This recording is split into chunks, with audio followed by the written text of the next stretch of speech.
नमस्ते, म अनुषा घिमिरे। हजुरहरूलाई मेरो युट्युब च्यानल अनुषाज मल्टिभर्समा धेरै स्वागत छ। आज मैले यहाँहरूको सामु एकदमै मिठो मुखै रसाउने काउली आलुको रेसिपी लिएर आएको छु। आशा छ हजुरहरूलाई भिडियो मन पर्नेछ।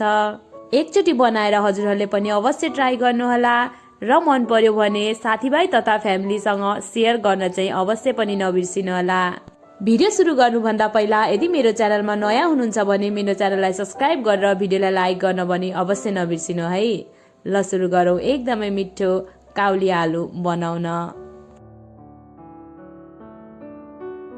त्यसको लागि मैले यहाँ एउटा काउलीलाई मजाले धोएर अनि यस्तो खालको पिस बनाएर काटेर लिएको छु। त्यसै गरी मैले एउटा ठुलो साइजको आलुलाई पनि मैले यहाँ पखालेर काटेर लिएको छु र मैले काउली पकाउनलाई चाहिँ तोरीको तेल लिएको छु। त्यसै गरी एउटा मसिनो गरी काटेको टमाटरलाई पनि यहाँ लिएको छु र मसलामा चाहिँ मैले जिरा, धनिया, अदुवा, लसुन, खुर्सानी अनि एउटा सुकमेललाई पेस्ट बनाएर लिएको छु। त्यसै गरी अलिकति काटेको प्याज र हरियो धनियालाई लिएको छु। अब एउटा कराईमा तोरीको तेललाई राखौँ र यसलाई मजाले तात्न दिउँ। तेल मजाले तातिसकेपछि यसमा थोरै मेथीको दानालाई पुर्याइदिनु होला र यसलाई कालो हुन दिनु होला। हाम्रो मेथी कालो भइसकेको छ। अब म यसमा एउटा तेजपत्तालाई भाँचेर हाल्दैछु। त्यसै गरी म एउटा प्याजलाई पनि यहाँ राख्दैछु। अब यो प्याजलाई हामी गोल्डन ब्राउन हुन्जेलसम्म मजाले फ्राई गरौँ। हाम्रो प्याज पनि मजाले गोल्डन ब्राउन भइसकेको छ, हजुरहरूले भिडियोमा देख्न सक्नुहुन्छ। अब प्याज यतिको भइसकेपछि अघि हामीले काटेर राखेको काउली आलुलाई यसमा राखिदिनु होला। अब यसलाई पनि हामी मजाले एकचोटि सर मिक्स गरौँ।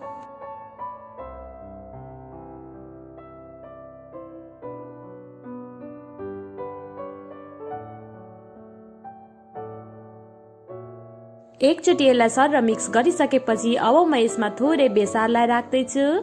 त्यसै गरी म यसमा स्वाद अनुसार नुनलाई पनि राख्दैछु। कतिको नुन मन पराउनुहुन्छ त्यही अनुसारले राख्नु होला। अब यसलाई पनि हामी एकचोटि मजाले मिक्स गरौँ। नुन राखिसके पछाडि हाम्रो काउलीबाट पानी निस्किन थाल्छ र यो पानीलाई चाहिँ मजाले सुकुन्जेलसम्म हामी यसलाई चलाई छोपी फ्राई गरौँ।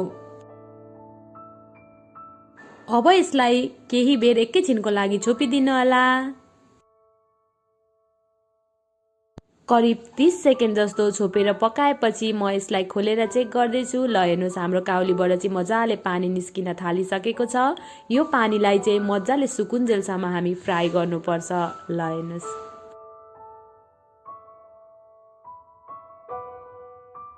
अब म यसलाई फेरि एकचोटि खोलेर चेक गर्दैछु। हेर्नुहोस् त, हाम्रो काउलीबाट चाहिँ मजाले सबै पानी चाहिँ सुकिसकेको छ, हजुरहरूले देख्न सक्नुहुन्छ।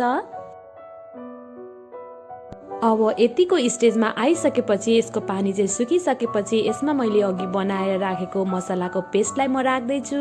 यो चाहिँ म फेरि भन्छु, जिरा, अदुवा, लसुन, धनिया, खुर्सानी र एउटा सुकमेल राखेर मैले सिलौटामा पिसेर पेस्ट बनाएर लिएको छु। हजुरहरूले यहाँ पाउडर मसला पनि राख्न सक्नुहुन्छ। अब यसलाई हामी मसला भुट्टिन्जेलसम्म केही बेर मजाले फ्राई गरौँ। ध्यान दिनु होला, मसला चाहिँ एकदमै मजाले भुट्नु होला।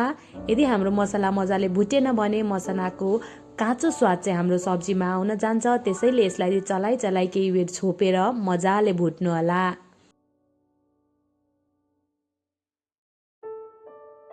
ल हेर्नुहोस्, हाम्रो सब्जीमा चाहिँ मसला मजाले भुटिसकेको छ, हजुरहरूले देख्न सक्नुहुन्छ। यो चाहिँ कराईको पिठमा अलिअलि टाँसिन थालिसकेको छ। यसको मतलब हाम्रो मसला चाहिँ मजाले भुटिसक्यो।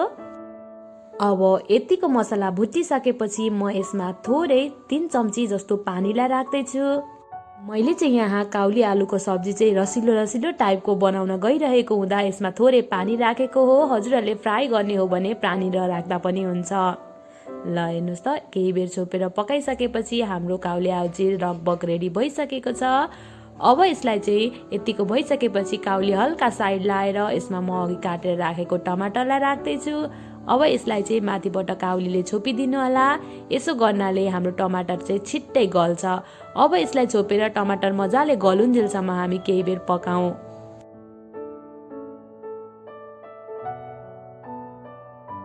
ल हेर्नुहोस् त हजुरहरूले देख्न सक्नुहुन्छ हाम्रो टमाटर चाहिँ मजाले गलिसकेको छ। यसलाई हल्का हल्का म्यास गर्दै टमाटरलाई हल्का हल्का मिच्दै हामी यसलाई मिक्स गरौँ। हजुरहरूले देख्न सक्नुहुन्छ हाम्रो काउली आलु चाहिँ मजाले रेडी भइसकेको छ पाकेर। हेर्नुहोस् त कस्तो राम्रो देखिएको छ। अब यतिको भइसकेपछि हाम्रो काउली आलु चाहिँ रेडी भइसकेको छ। अब यसमाथिबाट म काटेर राखेको धनियाँलाई स्प्रिङ्कल गर्दैछु र यसलाई पनि एकचोटि मजाले मिक्स गरिदिउँ र हाम्रो सब्जी चाहिँ रेडी भइसकेको छ। हजुरहरूले यसमा झोल राखेर खान चाहनुहुन्छ भने यसमा पानी थप्नु होला र अझै फ्राई गरेर खान चाहनुहुन्छ भने अझै यसलाई केही बेर भुट्नु होला। म चाहिँ यसलाई रसिलो रसिलो टाइपको बनाउँदैछु। अब हामी यसलाई सर्भ गरौँ। हजुरहरूले पनि यसरी नै एकचोटि बनाएर साथीभाइ तथा परिवारसँग इन्जोय गर्नुहोला।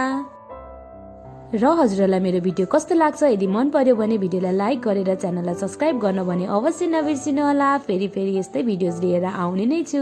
त्यति दिनसम्मको लागि बाई। हजुरहरूको दिन शुभ बितोस्।